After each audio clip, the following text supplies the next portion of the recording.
আমার মরণের সময় যেন মালিকের একত্ববাদের কালিমা ওয়াহদানিয়তের কালিমাটা যেন উচ্চারণ হয়। দুনিয়ার ভিতরে ওই ব্যক্তিকে ঈমানের সাথে সাথে আমল করার দরকার আছে না নাই? ইউসাব্বিতুল্লাহু আল্লাযীনা আমানু বিল কওলি সাবিত ফিল হায়াতিদ দুনিয়া ওয়া ফিল আখিরাহ। যারা ঈমানদার, যারা নেক আমলগুলো দুনিয়ার ভিতরে বাস্তবায়ন করবে, এমন প্রত্যেকটা মানুষকে আল্লাহ রাব্বুল আলামিন দুনিয়া এবং পরকালে কালিমার মাধ্যমে ঈমানের উপরে অটল রাখার নিয়ামত দান করবে। তাহলে দুনিয়ার ভিতরে আমরা হায়াত পাইলাম কতদিন? 60 থেকে 70 বছর। আমল করতে পারলাম 40 থেকে 45 বছর। এই 40-45 বছর আপনিও গণনা করতে পারলেন, আমিও গণনা করতে পারলাম, আমরা সবাই গণনা করতে পারলাম। কিন্তু মরণের পরে আপনাকে আমাকে যে কবরের ভিতরে কতদিন জানি কাটাতে হবে? একটু বলেন কতদিন? ওই হিসাব আপনারও জানা নাই, আমারও জানা নাই, পৃথিবীর কোন নারী পুরুষের জানা নাই। এবার তার কবরের জিন্দেগিটা কেমন হবে? ও মুহতারাম দোস্ত বুজুর্গ, একজন মানুষ, একজন নারী, একজন পুরুষ যদি মাত্র 60-70 বছরের বয়সের ভিতরে যদি ঈমান এবং আমলের জিন্দেগি গঠন করে, মরণের সময় তো রব তার ঈমানকে হেফাজত করে দিবেন। এবার এই ব্যক্তি যখন কবরের ভিতরে যাবে, কবরের 3 প্রশ্নের জবাব দেওয়ার ব্যবস্থা করে দিবেন কে? কথাটা মুখতাসার হয়ে গেছে, এটাকে একটু ভেঙে দেই, তাহলে আমাদের জন্য সহজ হবে। আল্লাহ রাব্বুল আলামিন পৃথিবীর বুকে যত মানব সন্তান, নারী এবং পুরুষ দুনিয়ার বুকে আল্লাহ রাব্বুল আলামিন প্রেরণ করেছেন, আপনাকে আমাকে পাঠিয়েছেন। तमाम पृथिवीर प्रत्येकटा मानुषके रब्बुल आलामीन दीर्घ एकटा समय रूहेर जगतेर भितरे रेखे दिएछिलेन। ওই রূহের জগতের ভিতরে আপনিও ছিলেন, আমিও ছিলাম, আমাদের মা বোনেরাও ছিল। দীর্ঘ একটা সময় পর্যন্ত আমরা সকলে সেখানে ছিলাম। কতদিন পর্যন্ত আমরা রূহের জগতের ভিতরে ছিলাম? এটার সময় পৃথিবীর কোন মানুষ, পৃথিবীর কোন বৈজ্ঞানিক আদৌ পর্যন্ত আবিষ্কার করতে পারে নাই। কিয়ামত পর্যন্ত আবিষ্কার করতে পারবে? একটু বলেন, কিয়ামত পর্যন্ত আবিষ্কার করতে পারবে?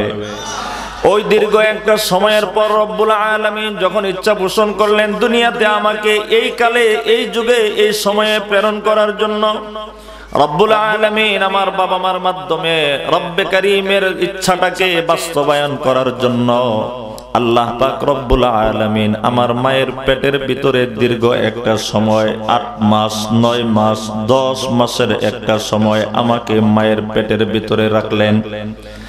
ওই রূহের জগতের কথা আমরা আপাতত আলোচনা করব না। মায়ের পেট থেকে নিয়ে আমরা পরবর্তী 3টা ধাপের সময় একটু আলোচনা করব। মায়ের পেটের ভিতরে একটা সন্তান সর্বোচ্চ স্বাভাবিক নিয়মে 10 মাস 10 দিন পর্যন্ত থাকে। 10 মাস 10 দিন যখন হয়ে যায়, অথবা তার চেয়ে আরেকটু কম সময়ে যখন সন্তান দুনিয়াতে আসার সময় হয়ে যায়, আমার রব আল্লাহু আখরাজাকুম মিন বুতুনি উম্মাহাতিকুম লা তা'লামুনা শাইআন ওয়া জা'আলা লাকুমুস সামআ ওয়াল আবসারা ওয়াল আফইদা। যখন একটা সন্তান দুনিয়াতে আসার সময় হয়, মায়ের পেট থেকে সন্তানটাকে দুনিয়াতে বের করে নিয়ে আসেন কে? আরেকবার বলি, সন্তানকে মায়ের পেট থেকে দুনিয়াতে ভূমিষ্ঠ করিয়ে নিয়ে আসেন কে? যখন দুনিয়ার ভিতরে একটা সন্তান চলে আসলো, এবার দুনিয়ার ভিতরে এই সন্তানটা দুনিয়ার হায়াত পাবে, দুনিয়ার আলো বাতাস পাবে। নির্দিষ্ট একটা সময় পর্যন্ত আপনিও থাকবেন, আমিও থাকবো, আমার মা বোনেরাও থাকবেন, বাবারাও থাকবেন, দাদারাও যারা আছেন আরো থাকেন। আল্লাহ সবাইকে হায়াতে তয়্যিবা দান করেন, জোরে বলি আমিন। এই যে দুনিয়ার লম্বা চড়া একটা সময়, লম্বা চড়া একটা হায়াত, লম্বা চড়া একটা দীর্ঘ সময় আমি আর আপনি দুনিয়ার ভিতরে আছি, আমরা সকলে অবস্থান করতেছি। আল্লাহ রাব্বুল আলামিন আমাদের সবাইকে মেসেজ করে জানিয়ে দিয়েছেন কালামে পাকের মাধ্যমে, লিকুল্লি উম্মাতিন আজাল ইযা জাআ আজালুহুম লা ইস্তাখিরুনা সাআতান ওয়া লা ইস্তাকদিমুন। এই পৃথিবীর প্রত্যেকটা নারী পুরুষ যুবক যুবতীরা শোনো, পৃথিবীর ভিতরে রব্বুল আলামিন যখন আমাকে প্রেরণ করেছেন, ওই প্রেরণ করার সময় দুনিয়াতে আমি কতদিন থাকব, কতদিন বাঁচব, এটার সময় নির্ধারণ করে দিয়েছেন কে? আবার বলি, আমাদের প্রত্যেকের হায়াতের সময় নির্ধারণ করে দিয়েছেন কে? নির্ধারিত সময় যখন আপনার চলে আসবে, নির্ধারিত সময় যখন আমার চলে আসবে, যুবক ভাই বোনদের প্রত্যেকের কাছে যখন নির্দিষ্ট মেয়াদ যখন পূর্ণ হয়ে যাবে, একটা মুহূর্ত বিলম্বও হবে না, একটা মুহূর্ত আগেও হবে না। ওই মুহূর্তে প্রত্যেকটা মানুষের কাছে মালাকুল মউত এসে হাজির হয়ে যাবে। মালাকুল মউত এসে আপনাকে নিয়ে যাবে, আমাকে নিয়ে যাবে। কুল্লু নাফসিন যায়িকাতুল মাউত, মৃত্যুর স্বাদ প্রত্যেকটা মানুষকে আস্বাদন করতে হবে। একটু আওয়াজ দিয়ে বলেন, আমাদেরকেও মৃত্যুর স্বাদ গ্রহণ করা লাগবে কিনা?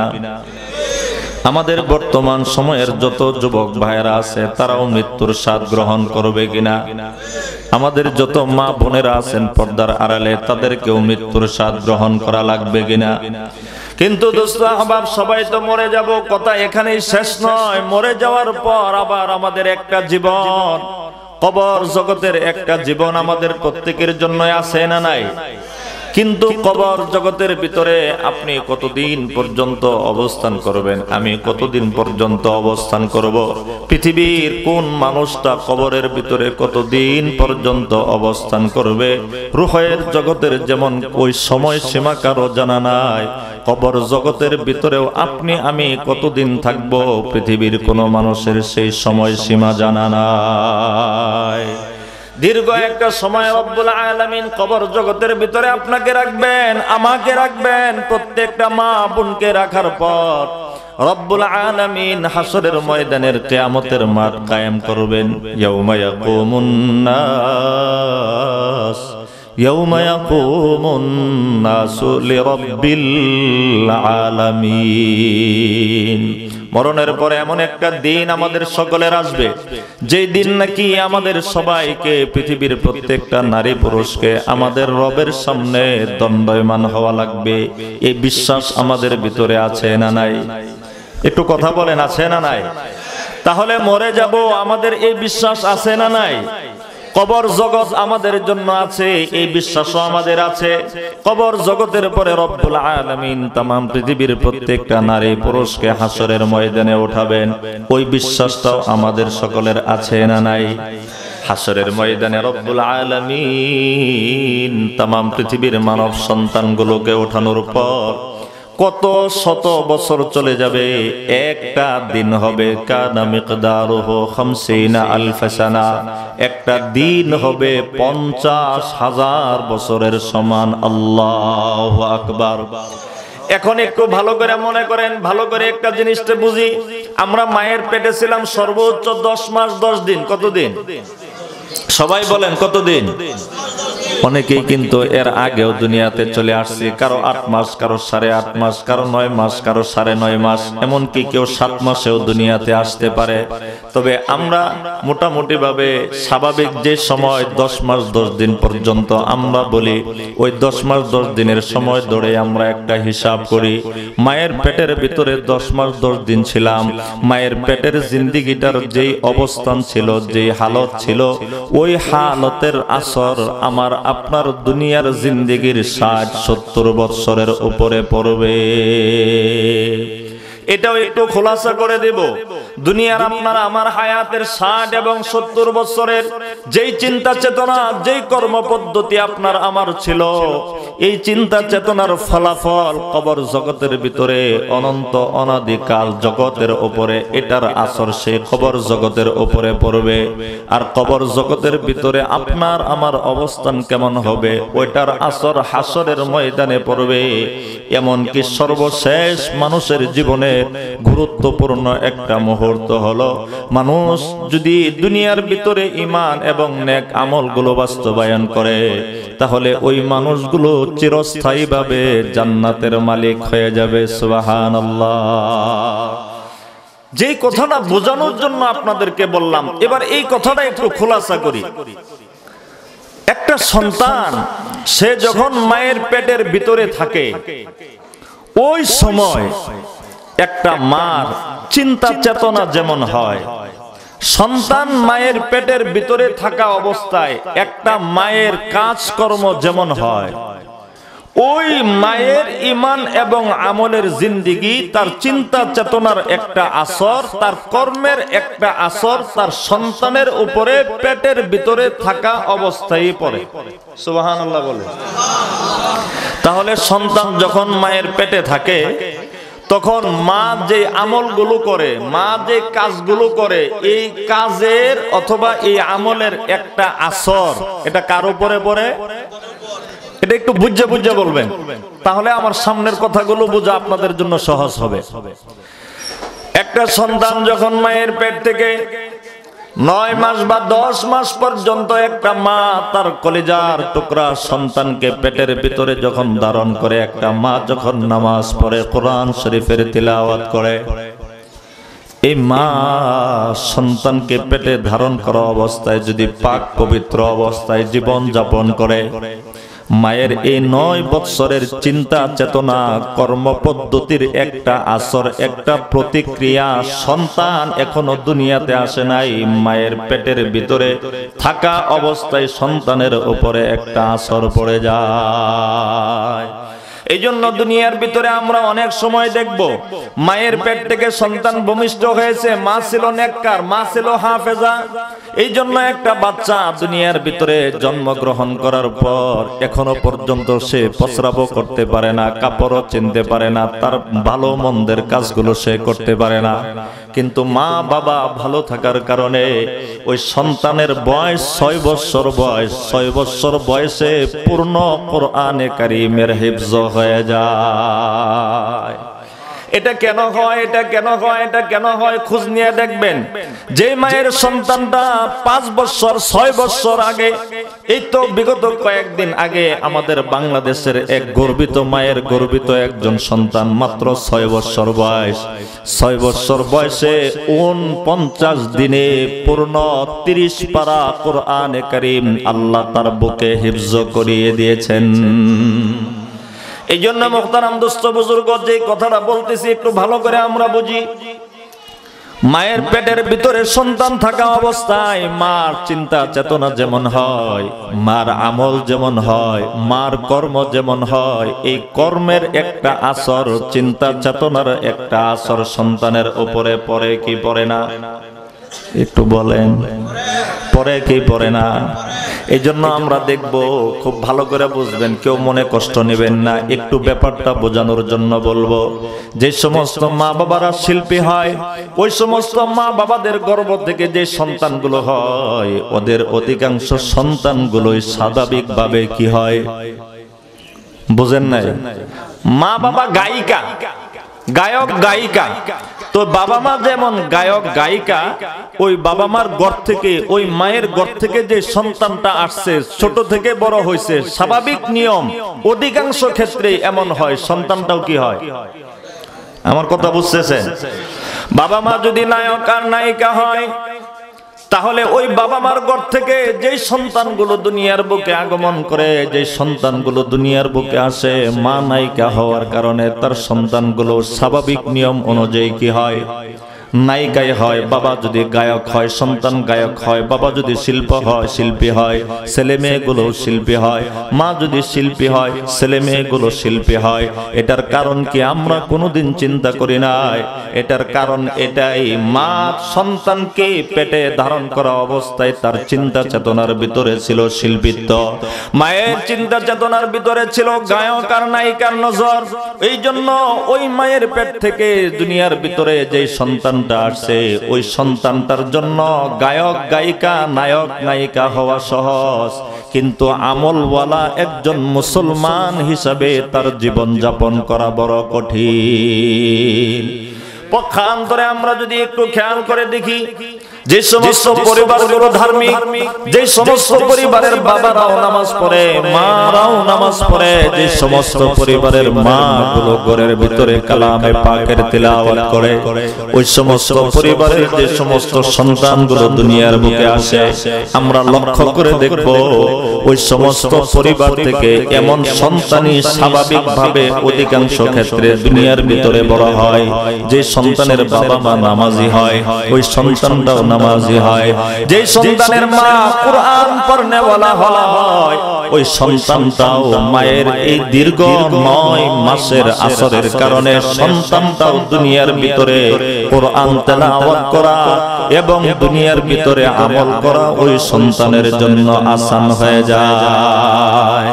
তাহলে আমি আপনাদের খেদমতে একটা দাবি করেছিলাম, সন্তান যতদিন পর্যন্ত মায়ের পেটের ভিতরে থাকে, মা যতদিন পর্যন্ত তার বাচ্চাদানির ভিতরে রেহেমের ভিতরে সন্তানটিকে ধারণ করে, ততদিন পর্যন্ত মার চিন্তা চেতনা যেমন হয়, ওই সন্তান দুনিয়াতে আসার পরে 60 বছর হায়াত পাইল, 70 বছর পর্যন্ত হায়াত পাইল। এই 60-70 বছরের ভিতরে ওই মায়ের 9 মাসের চিন্তা চেতনার আসর এই সন্তানের 60-70 বছরের জিন্দেগির ভিতরে দেখা গেল। এবার যখন একজন সন্তান দুনিয়ার ভিতরে খুব বেশি লম্বা চড়া নয়, 100 বছর পর্যন্ত হায়াত আপনিও পাবেন না, আমিও পাবো না, সুযোগ খুব কম। এই এলাকার কোন মা বোন 100 বছর পর্যন্ত হায়াত পেয়ে গেছে, 100 বছরের অধিক পর্যন্ত জীবিত আছে, এমন মা বোনদের সংখ্যাও খুব কমই পাওয়া যাবে।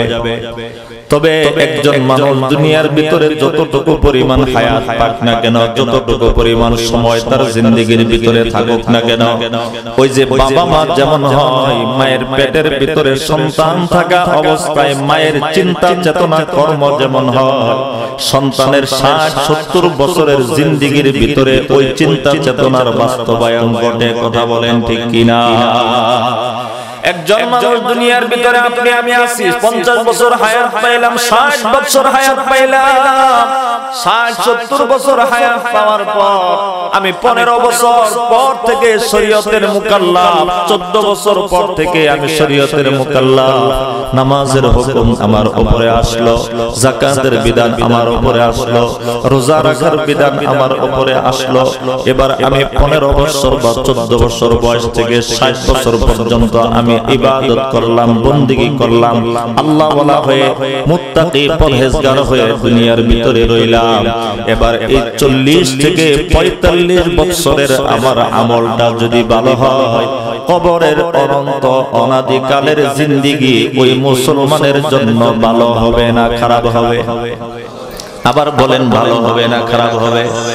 আমার রব স্পষ্ট করে জানিয়ে দিয়েছেন, ইউসাব্বিতুল্লাহুল্লাযীনা আমানু বিল কওলিস সাবিতি ফিল হায়াতিদ দুনিয়া ওয়া ফিল আখিরাহ ওয়া ইউযিল্লুল্লাহুয যালিমিনা ওয়া ইয়াফআলুল্লাহু মা ইয়াশা।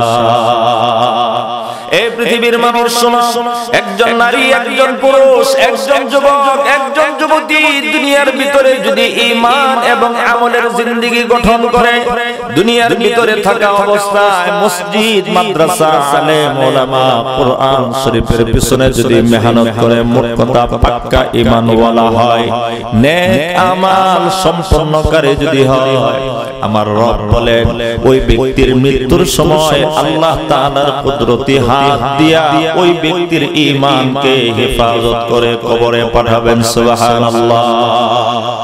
এইজন্য মুহতারাম দোস্ত বুজুর্গ, আপনার আমার মরণের সময় যদি কালিমা চাই যে আমাদের মরণ হয়, এই আশাটা কার কার আছে? বুঝছেন নি? হাত উঠাইছেন যে মৃত্যুর সময় যেন আমার সর্বশেষ কালিমা হয় লা ইলাহা ইল্লাল্লাহু মুহাম্মাদুর রাসূলুল্লাহ।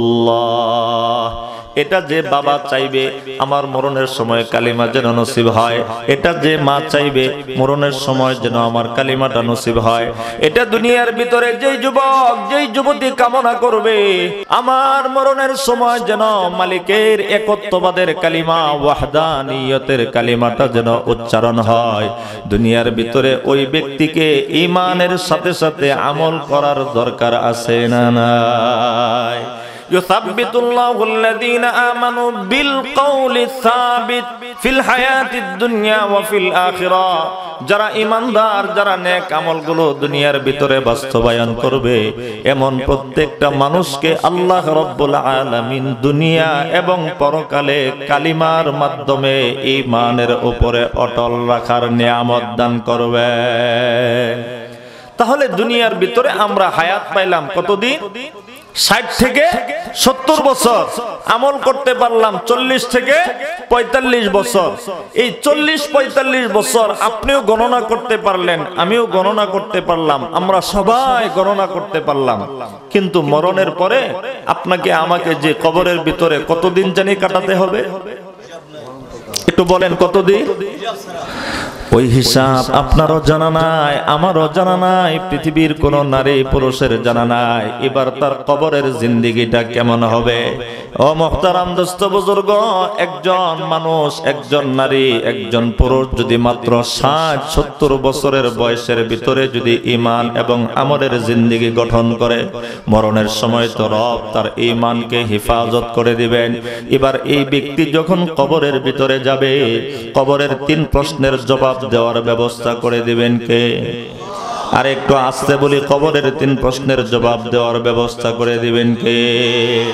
একজন ইমানদার নারী অথবা একজন ইমানদার পুরুষ, একজন ইমানদার যুবক, একজন ইমানদার যুবতী কবরের ভিতরে যখন মার রাব্বুকা ওয়া মা দীনুকা ওয়া মান হাযার রাজুলুল্লাযী বুইসা ফীকুম, এই 3টা প্রশ্নের জবাব যখন দিয়ে দিবে, 3টা প্রশ্নের জবাব দিতে দেরি হবে, ওই কবরের ভিতরে আল্লাহর পক্ষ থেকে 3টা পুরস্কার পাইতে 1 মুহূর্ত বিলম্ব হবে না।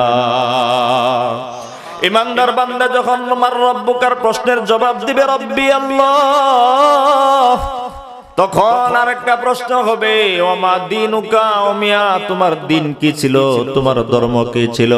এবার দুনিয়ার নারী পুরুষ যদি জবাব দেয় দীনিয়াল, আমাদের ধর্মের নাম কি? সবাই বলে আমাদের ধর্মের নাম কি? দ্বিতীয় প্রশ্নের উত্তর হয়ে গেছে। এবার তৃতীয় প্রশ্ন হলো মান হাযার রাজুলুল্লাযী বুইসা ফীকুম, তোমাদের মাঝে যে ব্যক্তিকে প্রেরণ করা হয়েছিল এই ব্যক্তির পরিচয় কি? এই ব্যক্তিকে তোমরা চিনোনি? এবার যুবক মুসলমান, যুবতী মুসলমান, মুসলমান বাবা আর মুসলমান মারা তাৎক্ষণিকভাবে জবাব দিয়া বলবে হাযা নবী মুহাম্মাদুন সাল্লাল্লাহু আলাইহি ওয়াসাল্লাম। 3টা প্রশ্নের জবাব যখন হয়ে গেছে, নাদা মুনাদিম মিনাস সামা, আসমান থেকে একজন ঘোষক ঘোষণা করে তাৎক্ষণিকভাবে কবরে শায়িত দুনিয়ার আত্মীয় স্বজন সবাই চলে আসছে। নির্জন একা একা একজন ব্যক্তিকে অন্ধকার কবরের ভিতরে রেখে এবার ওই ব্যক্তির ব্যাপারে আসমান থেকে একজন ঘোষক ঘোষণা দেয়া বলে, এ আমার ফেরেশতারা শোনো, আফরিসুহু মিনাল জান্নাহ আলবিসুহু মিনাল জান্নাহ ওয়াফতাহু লাহু বাবান ইলাল জান্নাহ। এই ফেরেশতারা শোনো, আমার বান্দা বান্দি যেহেতু 3টা প্রশ্নের জবাব দিয়ে দিছে, এবার এই কবর জগতের ভিতরে আমার বান্দা বান্দির জন্য নগদ 3টা পুরস্কার। একটু আওয়াজ দেয়া বলেন কয়টা পুরস্কার? 1 নাম্বার পুরস্কার রব ঘোষণা করে দিলে আমার বান্দা দুনিয়ার স্বাভাবিক কবরের মাটির উপরে থাকতে পারবে না, একে কবরের মাটির উপরে রাখা যাবে না। আর দুনিয়ার কোনো লাল গালিচার বিছানা নয়, সরাসরি আমার বান্দার জন্য জান্নাত থেকে বিছানা এনে কবরের ভিতরে বিছিয়ে দাও। এই পৃথিবীর বান্দারা, একটা মানুষ যখন 3টা প্রশ্নের জবাব দিয়ে দিল, দ্বিতীয় নাম্বার পুরস্কার রব্বুল আলামিন বলেন আলবিসুহু মিনাল জান্নাহ ও ফেরেশতারা, দুনিয়ার ভিতরে আমার বান্দাকে মোটা কাপড় দিয়া, কাফনের কাপড় পরিয়ে বান্দাকে কবরস্থ করা হয়েছে। মাদেরকে মোটা কাপড় দ্বারা কবরস্থ করা হয়েছে। মোটা কাপড় আমার বান্দার গায়ে ব্যথা লাগবে, আমার বান্দার শরীরে ব্যথা পাবে, মোটা কাপড় রাখা যাবে না। এই মুহূর্তে তাৎক্ষণিকভাবে জান্নাত থেকে জান্নাতি লিবাস এনে আমার বান্দা বান্দির গায়ে জড়িয়ে দাও। 3 নাম্বার পুরস্কার হলো আফতাহু লাহু বাবান ইলাল জান্নাহ।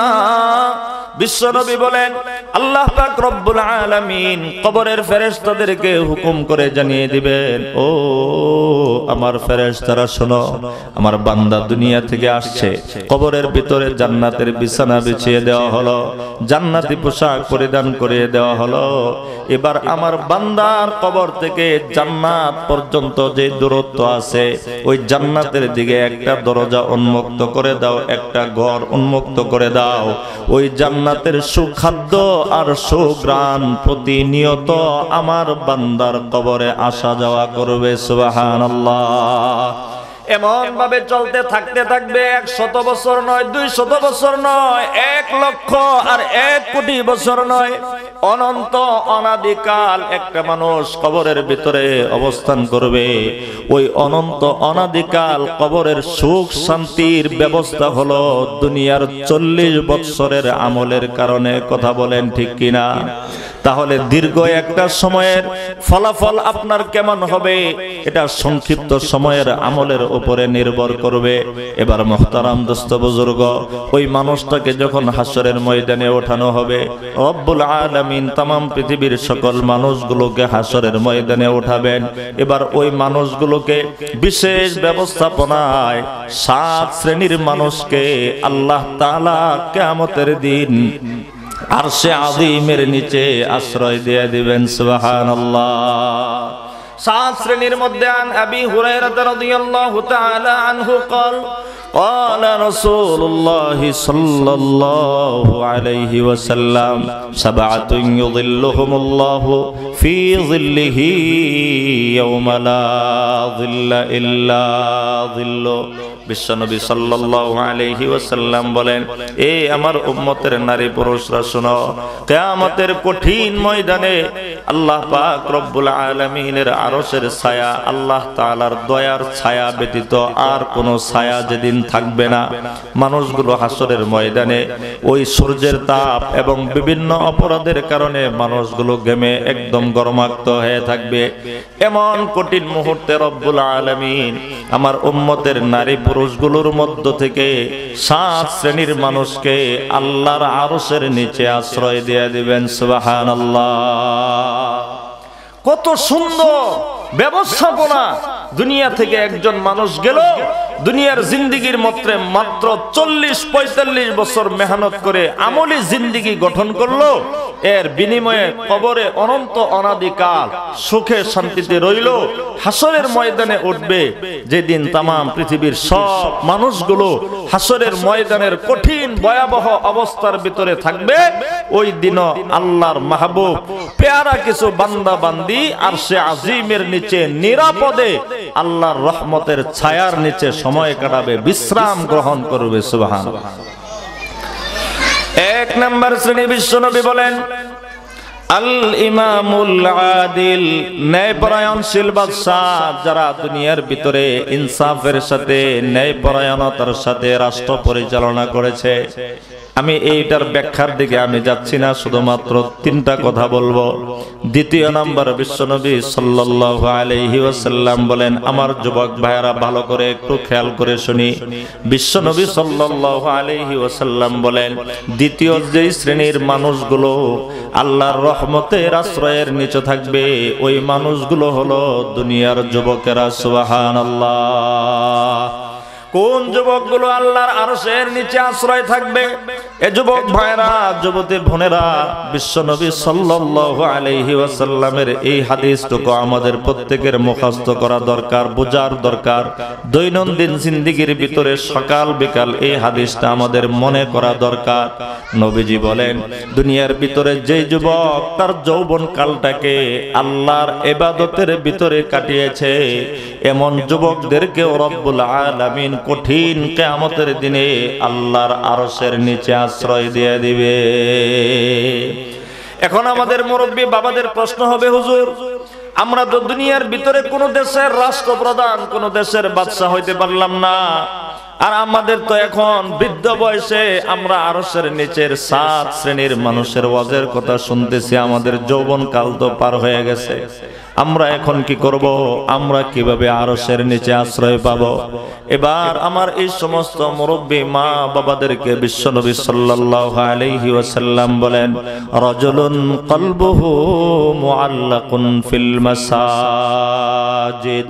দুনিয়ার ভিতরে যে পুরুষরা, যে মানুষরা, যে পুরুষগুলো বিশেষভাবে নামাজের মাধ্যমে তাদের অন্তরকে মসজিদের সাথে লটকিয়ে রাখবে, মসজিদের সাথে সম্পৃক্ত করে রাখবে, অর্থাৎ ফজরের নামাজ পড়ে আসছে, দুনিয়ার ক্ষেত খামারে কাজকর্ম করতেছে, অফিস আদালতে কাজকর্ম করতেছে, কিন্তু বারবার জেহেনের মধ্যে চিন্তা একটাই, কখন জানি কোন আজান দিবে? মাশাআল্লাহ, যোহরের আজান দেয়। বাবার চিন্তার ভিতরে একটা চিন্তায় কাজ করতেছে, বারবার ঘড়ির দিকে তাকায়, বারবার ঘড়ির দিকে তাকায়, কখন জানি যোহরের নামাজের আজান হয়ে যায়। যোহরের নামাজ পড়ে খাওয়া দাওয়া করে আবার খেতে খামারে অথবা অফিস আদালতের ডিউটির ভিতরে লিপ্ত, এবার আবার চিন্তা করে কখন জানি আসরের নামাজের সময় হয়ে যায়। আসরের পরে মাগরিবের চিন্তা, মাগরিবের পরে ইশার চিন্তা, ইশার পরে খাওয়া দাওয়া করে ঘুমায়, আর কিছুক্ষণ পর পর ঘুম ভেঙে যায়, আর ঘড়ির দিকে তাকিয়ে দেখে কখন জানি ফজরের ওয়াক্ত। এমন দুনিয়ার ভিতরে যে পুরুষগুলো হবে, তাদের বয়স যতটুকুই হোক না কেন, শরীয়তের মুকাল্লাফ হওয়ার পরে শরীয়তের বিধিবিধান আরোপিত হয় এমন একজন বয়স্ক মানুষ, এমন মুরব্বী বাবা, এমন যুবক ভাই বোনেরা যারা আছেন, বিশ্বনবী বলেন, যে মানুষগুলো মসজিদে গিয়ে নামাজ পড়ার যোগ্য পুরুষরা, যে পুরুষদের দিলগুলো মসজিদের ভিতরে লটকানো থাকে দুনিয়ার ভিতরে থাকা অবস্থায়, এই মুরব্বী বাবাদেরকে রব্বুল আলামিন কিয়ামতের দিনে আরশে আজিমের নিচে ছায়া দিয়ে দিবে। এবার যখন এই মানুষটাকে হাসরের ময়দান থেকে রব্বুল আলামিন দুই দিকে ঘোষণা করবেন, ফারিকুম ফিল জান্নাহ ওয়া ফারিকুম ফিস সাঈর। আল্লাহু আকবার। আর একটু আস্তে এখন, ঘুমায় পড়ছেন আপনারা? আল্লাহ রাব্বুল আলামিন বলেন, ওই দিন আল্লাহ মানুষগুলোকে দুই দলে বিভক্ত করবেন। কয় দলে? এক দল মানুষকে আল্লাহ তাআলা জান্নাতে প্রবেশ করিয়ে দিবেন, আর এক দল মানুষকে আল্লাহ তাআলা জাহান্নামে প্রবেশ করিয়ে দিবেন। সকলে বলি নাউযুবিল্লাহ।